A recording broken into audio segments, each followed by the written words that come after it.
Hi, and welcome to another episode of Hot Takes with me, the Silver Fox. Did a story yesterday about how Air Miles Angus Robertson had spent £136,000, well, at least, because they didn't include his expenses, on a trip to America, a little freebie for the boys, little holiday at taxpayer expense, where they could go out, stay in very nice hotels, travel business class, of course, and then eat and drink on the public purse, probably slipping the dollar bills into the girls at the strip joint. Again, probably claiming an expense for that as well. It's all very nice work if you can get it. But let's not think that Angus is the only one at it. Indeed, he is, by way, not. Scottish MPs have spent thousands upon thousands of pounds in expenses, bringing their families for little holiday trips to London. That's not government business.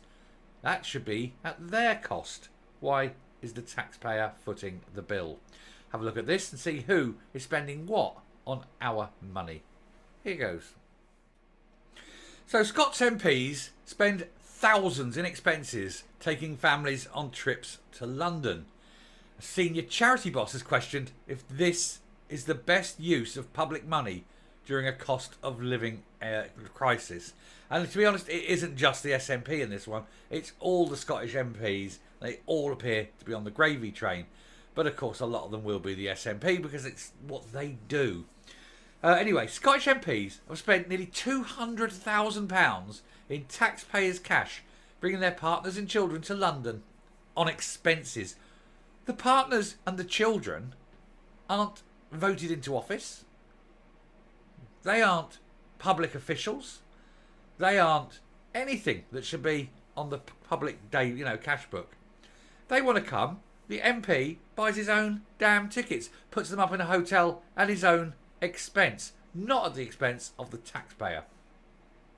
Official figures analysed by the Sunday Mail found that dozens of MPs have claimed expenses for their relatives' travel since the last elections, only in a couple of years.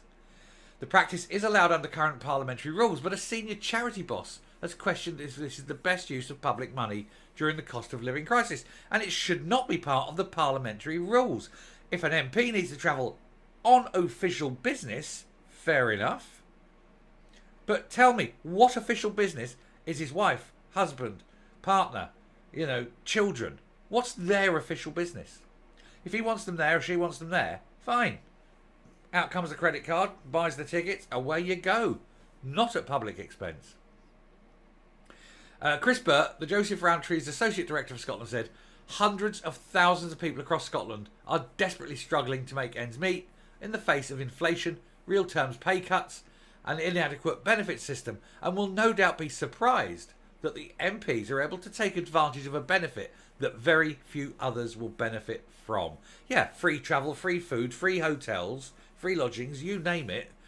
Night on the piss, great, fine, just stick it down as expenses. Super. For your whole family. None of them were elected into office, none of them. Officials employed by the government. Why are they getting this advantage? Why is that actually written in? That needs to be changed. That needs to be taken out. And that if anyone wants to travel, they do so under their own money. Guaranteed then, there'll be a lot less of it.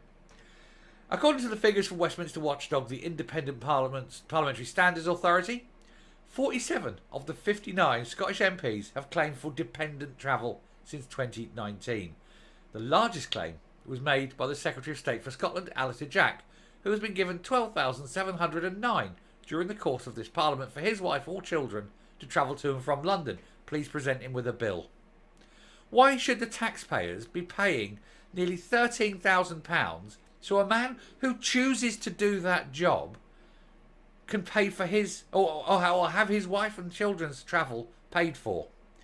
If he doesn't want to do the job, that's fine. If he wants to stay with his family, fine. Or if he wants his family there, fine. But he must pay for his family. Why should other people? I don't get that. You don't get that. Why should anyone else get that?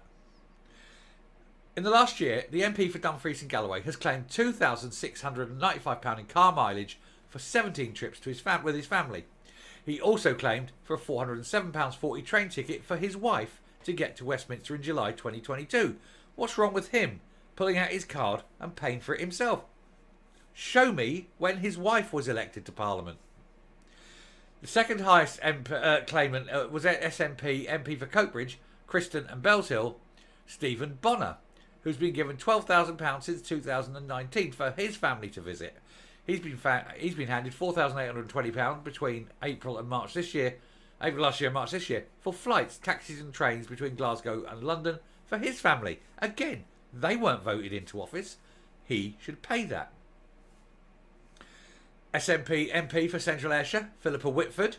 She's had £10,000. Oh yes, she and David Dogood from Buchan.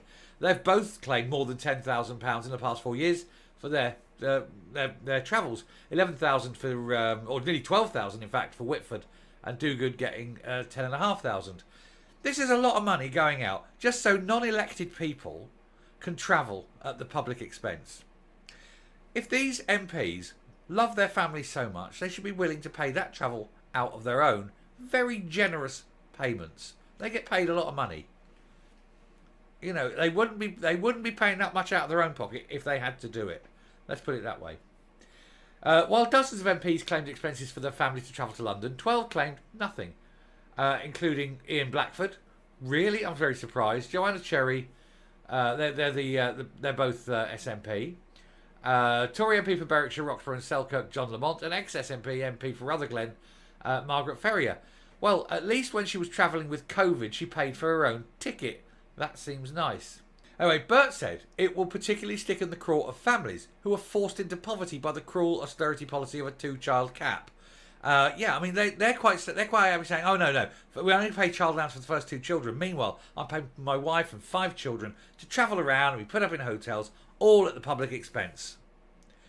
Hypocritical much?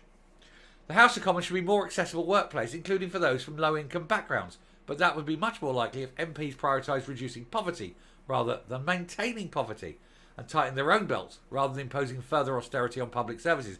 Oh yeah, they need to save money, so they make the poor poorer rather than saying, I tell you what, I'll pay for my own family to travel. Hypocritical, two-faced bastards, one and all, aren't they? MPs are allowed to claim back the cost of their dependents and spouses to travel every year to London. Every year? They're doing it weekly at this sort of rate, aren't they? As long as the family members are registered with IPSA and fall under certain criteria. Any spouse, civil partner or partner who the MP lives with is covered, while children under 18, or those who are aged 18 to 21 who are in full-time education, or those who receive selected benefits are also included. Why? Let's just get rid of that. Let's just say no. Let's just say you receive, as an MP, a very substantial wage. If you want your family to travel, that's fine. Reach in your own wallet, pull out some money and hand it over. Do not expect the public to be paying for this. This is ridiculous. They also receive £5,720 extra in their accommodation budgets for each of their dependents. So if you've got a wife and 5 children, that's nearly £40,000 that you can claim, because you can get that for each of them, so that you can rent another home. Well, if you're getting £40,000 in rent, all you do is you rent the house down here, and then get your £40,000, rent it for £20,000, rent your house out, and then when you finish being an MP, move back to your house, and then you've made all that extra money. It is grift. It is sheer grift off the taxpayers of this country, and it needs to stop. Rules were relaxed in 2011 to allow MPs to claim for children's travel and to get a larger budget to rent a bigger home after the MPs lobbied for changes. If they don't like being MPs and they think they can go and earn more money elsewhere, let them. Let them face the reality that we have to do. They vote themselves pay rises. They vote themselves bigger allowances. They vote themselves free travel for wife and family. They're not paying it. We are. How about we have a vote on that? How about they have to put these rises not to their own committees, but to the public, and see what the public say? We should write it into law that MPs are paid the average wage. That's it. No extra. That's what they earn. If they want to be an MP, they can be an MP. But they only get paid the average wage in this country. And if they want to earn more, they have to up the average wage. How's that? Let's see how many of them then want to go. But look, here's the list. I'm not going to read them out. I'm going to put it up slowly if you want to stop the video at any point and look, see where your MP is. Here we go. I'm not, Mary Black, 4,000. A couple of there. Angus McNeil, only 2,890, and he's coming from the islands. Mind you, he's having problems with his wife, isn't he? So maybe he doesn't want his wife and family too close. He likes kissing 16 and 17-year-old girls while his wife's giving birth. So presumably that's why that's so low. Stephen Flynn, relatively unloved. Again, very low. Kirsten Oswald, haha, very. It doesn't. I'm surprised it's even 379 for Kirsten Oswald. Anyway, there we go. You can see them all there. But it is wrong. It is wrong. We should not be paying in this time and day when people can't put food on the table for their kids, and these bastards are sitting there stealing money left, right, and centre so they can have their families with them. £12,000 a year, having a laugh. Anyway, going to come up. It is quite enough to get you angry, but these guys sit there. They're in, I say it again, they're in their ivory towers. They have no realisation what real life is like. They've never been at the pointy end. They don't know what it's like when you're struggling. Some woman sitting there struggling, trying to pay her rent, got 2 kids, trying to put food on the table for them. She's probably missing meals herself.